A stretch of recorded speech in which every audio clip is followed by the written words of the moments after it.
is the leaked Fox documents, which I don't know if you've been paying any attention to lately. We haven't talked about it. So apparently Fox News, which is known as the bastion of conservative media, Sure. has come out in their internal documents to be anything but conservative. So, like, they offer transitioning surgeries for their employees. If you go into the Fox whatever, you can go into either bathroom stall for the employees. Like, there's internal memos that have leaked about how they want to stay in New York because they want, for liberal reasons and all the things. And essentially, they're the least liberal company ever. And how, they give talking points to hosts and things, but most of the hosts are not actually conservative. So it's like you have, and it's like people fronting. They're fronting. Right. So what was that one girl who was really big and then she went over to NBC and got yelled at a bunch? But now she's like independent. I can't remember her name, but she used to be really big on Fox. Former lawyer, blonde, can't remember her name. Anyway, my point is everyone's like, she's not a real conservative. No shit, none of them are. Like, back in the day, Tucker, whoever one is giving her now, he was a liberal. Right. Like, hard, staunch liberal. Right. And, he had some kind of out there opinions and he was entertaining, and I think he still is, but, like, God knows what any of these people really think. I mean, but I feel like the same is true for newscasters as it is for politicians, which is you really never can trust what they say as their own personal opinion. Right. I mean, that it is what it is. Like, I mean, if you're asking me, it's basically what persona am I going to put on that's going to be the most lucrative and long-standing so that I can be a character on TV. Sure, and we've had this conversation before, but I had, when I was in the military as well as just, in Texas when he was governor, multiple dealings with George W. Bush. Mm-hmm. And if you ever got him one-on-one, which I did several times, he doesn't have the Texas drawl. He just doesn't. He's from Connecticut. Like, the dude went to Yale. Yeah, he went to Yale. Like, I'm not, like, trying to, like, belabor anything on the point. He's just, the idea of the guy you wanted to have a beer with for a guy who was a staunch alcoholic and hadn't drank in 20 years. I mean, like, the idea that, like, he was trying, like, it's all a persona. And, it's so funny because I remember having liberal friends during the Bush administration. I was never a Bush guy. I think that was really, like, when I saw Bush for how bad he was, is really when I went libertarian. Because I'm like, these conservatives, like, what the fuck?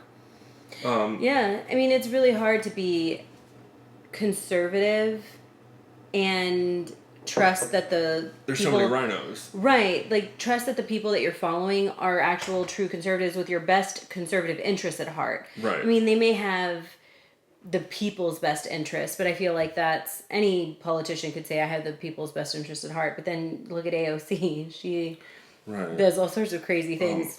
I mean, but here's the thing, is it's like, I feel like that has been the call of the rhinos for forever, is that, like, you go around and you talk to conservatives. I don't think anybody's ever been like, that Mitch McConnell, he's the best. Yeah. And yet he's the speaker. And really, like, the reason why, like when you think about why Mitch McConnell has been in office for decades. I mean, like, as long as I've been alive. I mean, I remember, Cocaine Mitch. But no, like, the thing is that when you have an AOC, the like comparatively, rhinos seem amazing. Oh, of course. Right, like when you have, like, we're going to burn your streets down and there's going to be, Antifa and BLM riots in your fucking backyard, versus the guy who just is a greedy fuck and he's going to, like, keep things nice, calm, and whatever, but, like, he's really corporate shill. Like, that guy sounds amazing. Sure. But what you start to realize is the reason why jobs are fleeing, the reason why we have all of these issues now, is because of all the corporate matters. And, like, the idea of, like, well, we're still going to rape your bank account, we're still going to fuck over your jobs and your pension and everything else, but at least we won't have riots in the street. Like, that's really starting to get to a point of people being like, wait a second, like, Hold up. hold on, like, riots or no riots, like, I'd almost prefer riots and not getting fucked than no riots and like business as usual, because I think people are starting to realize that business as usual is not in their best interest. Sure. Well, it's the idea, and we've talked about it before, of downward comparisons. Anytime you have a downward comparison of, the lesser of two evils, Sure. which one I would rather have this bad than that bad. It all comes down to the Right. same result, which is that you never get the optimum or the ideal. Right, and that's why, like, when I think about like Republican candidates before Trump, you had let me see if I can go from memory here. You had Mitt Romney, Sure. robot Mitt Romney. You had John McCain, who sold out the POWs and Yeah. set fire to Navy vessels. Oh, and yeah. had to get pardoned by Nixon. Okay, so then before that, you had George W. Bush, who The good old boy. the good old boy. But back to him though. Like, one of the things I want to say is everyone used to tell me, on my liberal friends when he was in office, this man is functionally retarded. He's so dumb. All the things. He's not. Like, I'm not like I just saw that movie Vice about the vice president during his time, and like they basically make it to where his vice president was running things because he was functionally retarded, was the in joke. And he's not. Like, he's just not. And everyone's like, oh, well, he would, say all these things and use words wrong. And it's like, you have to understand, he was never talking to you. Sure. Like, you, the liberal, educated person, you are not his voter base. At least you weren't in early 2000s. Sure. Like, there was still enough hardworking factory worker, blue-collar worker types that didn't have an education, who looked, down upon people who went off. Because I think that was really the time and era where you would have, like, all parents through the 90s, there was this idea that if you could just send your kids off to college, you could give them a better life. And then what ended up happening is that started happening. All these universities start getting built. University becomes much more commonplace for kids to go off to. Not just that, but for profit. But also for profit. I mean, the cost of college is insanity. Insanity. But so, like, not only do you have like a big, huge government Ponzi scheme that comes with college, but that what you end up with is you save up all this money. You're paying way more than college would have cost in the 70s or 80s. To then have your kid come home and start spewing about how you're the problem with society and bullshit. So I think, like, from that perspective, Bush knew what he was doing. Like the amount of demographics they look at, the amount of polling data that was being looked at by the GOP at the time was astounding. So yeah, like the guy, just knowing the term, the guy you want to have a beer with. Because when you looked at the liberal candidates at that time, they were awful.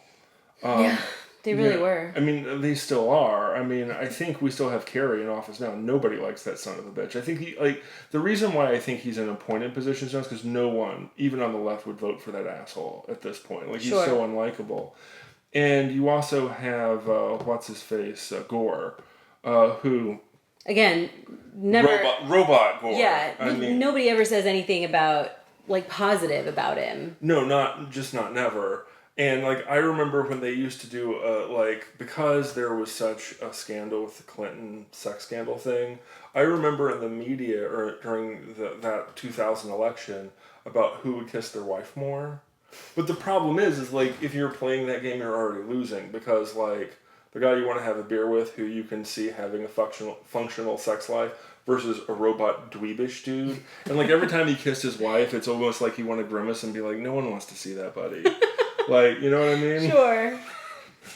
But, too bad Do It for the Gram wasn't a thing back then. Yeah, I guess. But no, like, but my point is that I honestly, in my lifetime, never remember a candidate, at least in the main two parties, where I thought was going to be a difference maker. No. I didn't like Clinton, and I remember him selling secrets to the Chinese and doing all sorts of weird shit, and I remember, like, hating Clinton. And like, I also have family down in Little Rock, so like, there was all of the Clinton rape scandals and things that like most people don't know about. So like, the reason why most people, like, when they think of the Clinton sex scandal, they don't know the actual details, that it wasn't just that they were asking him random questions about, you know, his sex life. Mm-hmm. They were asking him questions about his sex life and his abuse of power in an investigation about the multitude of rape allegations from his Arkansas days. Right. So he was lying under oath during a rape case. Right. That was still being investigated. Excuse me. Excuse me. But no, it was during a rape case. That's why they were asking pertinent questions about his sexuality and about his abuses of power, because it was pertinent to a rape investigation that was happening that most people don't know about. And most people don't even know the names of the women that he was accused of raping. I don't remember their names off the top of my head. I probably should have done a little bit more research. But yeah, like, if you look into the you know, Bill Clinton rape allegations, it's scary how many there were and how many said the same thing. And I find the most interesting one is he told them all he never used protection. He would rape them, ejaculate, and then say, I can't have kids because I'm sterile. Don't worry, I can't have kids because I'm sterile. And they were doing this before he had Chelsea. Yeah. Which leads me to believe that she was never his. I mean, the idea that him and Hillary never really had a sex life is I mean, why would you want her? I mean, the Wicked Witch of the West, you know? She's awful. Just an awful human being. A lot of people said she was a lesbian. I tend to believe that. Like, her and Wiener's wife were, like, always together in a weird way, which, whatever. But then you also had, like, the fact that the boss of her old law firm looks exactly like Chelsea. They even have, like, the weird bite that's the same. So, like... But I've also heard weird rumors that, like, she got pregnant 3 or 4 times and had abortions because they were males and she wanted a female. So, like, the that to me angle is astounding. Like, I've heard that particular, we'll call it conspiracy theory, because it's, you know, who knows.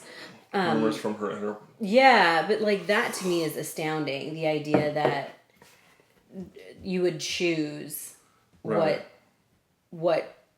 gender, what sex you want, and proceed accordingly. Right. Like, well, I mean, I think it comes from that very cold, very sterile idea that, like, you need to have a child in order to succeed in politics. Correct. But if I'm going to have one, I'm going to have a female. So, like, I don't want a boy because that sends the wrong message to progressives. Yeah. I mean, it's a death cult. I mean, you look at, like, what's going on in Canada right now with, like, their assisted suicide rates, which is in the news a lot recently. Yeah, I mean, that's just, I don't even know. Like, the idea that all of these social actions are now becoming norm, like, just, it's astounding. Yeah.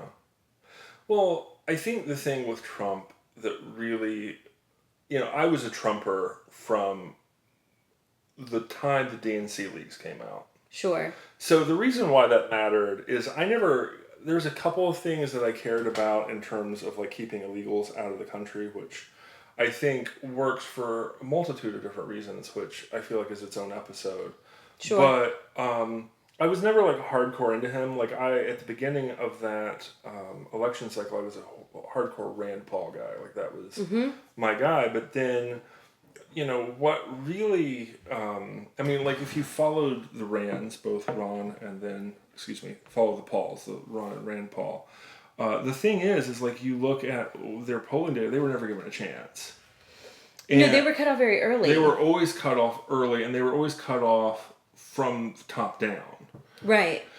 So, you know, you start getting this idea that, like, even when Ron Paul was winning that primary season, it was like all that anybody could talk about, any of the news stations, was how Romney was ready to surge and how all the polling data said Ron was he's winning. Right. But the stats never supported the message. Right.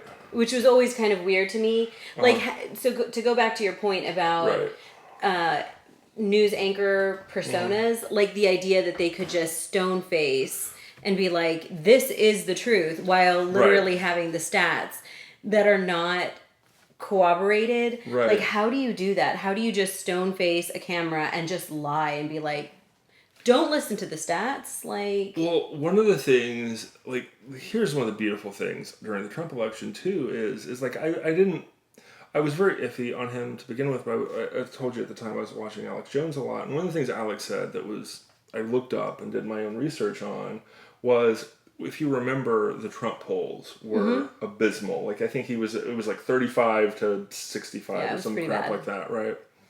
But what he said is, look at the actual polling data. When they are deliberately in the polls targeting 80% Democrats, which means 15% of all Democrats want Trump. Yeah. And if you consider the fact that there's 50% Republican, it's going to be a landslide. right. And I remember thinking, like, that can't be right. Right? Because like I wasn't really a conspiracy theorist at the time, so Sure. I was just like, that sounds like bullshit. So I just looked up the polling data, and they did. They targeted 80% Democrat in the polling data. But then they're going on television and telling people Trump has a 0% chance of winning. This is going to be the biggest landslide in history. And they just kept gaslighting, which to most people would tell them, in traditional elections, he's never going to win. Don't waste your time. Don't come out. Just accept the inevitable. And the reality is that he was one of the most popular. Like, he turned states that just were not turning for other people. Sure. He was able to engage. And that's with him turning off a wide part of the voter base, like yourself. Oh, I mean, I've said it a million times in personal life, not podcast life, but like, I would like Trump so much better if he wasn't such an ass. Right. But like I've also explained the whole, like, needing to learn or having to learn the lesson of accepting that a leader might be a good leader even though you don't like them. Like, that to me, especially in today's society, you very much are always trained. You have to like a leader to follow a leader. I don't think that's true And at all. and it's You not have to like, respect a leader. exactly. It wasn't until Trump that I really had to come to terms with the lesson of, I can fundamentally not like and or enjoy a person, yet still respect what they're trying to do. Sure. Which is a wonky kind of lesson to learn in adulthood while trying to process politics. Yes, and I also think that when you typically had people, generally speaking, who they say what they want to say during elections and then do what they want. I think Obama was the perfect example of that. Oh, yeah. Like I remember when he was running in 2008, not hating him.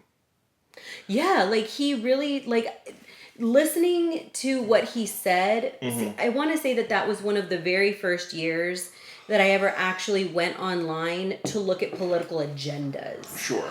And so that year, or that election season, was very eye-opening for me in the sense that prior to that, I had always just taken everything at face value. Right. So whatever they said on TV, whatever sound bites I heard, Sure. whatever, that's where I based my vote. But the Obama campaign was the first campaign where I actually said, you know what, let me do my due diligence and actually look online at their political agenda. And I was like, so why are you saying this, but you have this published? Right. That was very weird. Well, I mean, I feel like the thing with Obama was, when you look at the 2008 election, we'd had 4 years of Bush, who was looked on extremely negatively Very. by liberals. And I think even the conservatives were tired of hearing shit about Bush. You had what appeared at the time to be a very moderate black guy. Right. We'd never had a black president, so I think the idea of, like, get the monkey off your back, this is the best chance It was we're going to have. alluring and romantic. Not romantic in the love sense, but it was Right. a very idealized, romantic America. You know, we're progressive, we're going forward. Right. It was a very romanticized ideal. Right, and then you also had the financial collapse in 2008, which everyone was pushing on Bush, and it really wasn't until Obama got elected that I started looking that it was a Clinton policy that just didn't get redone during Bush, which he could have done. Right. But it was actually a Clinton policy, and it's actually a very liberal policy Very. about ensuring that loans go to minorities regardless of their ability to pay it back, which, is the racism of lowered expectations of minorities, which it tends to be. I mean, when you really get into like thinking less of minorities, it's typically the Democrats.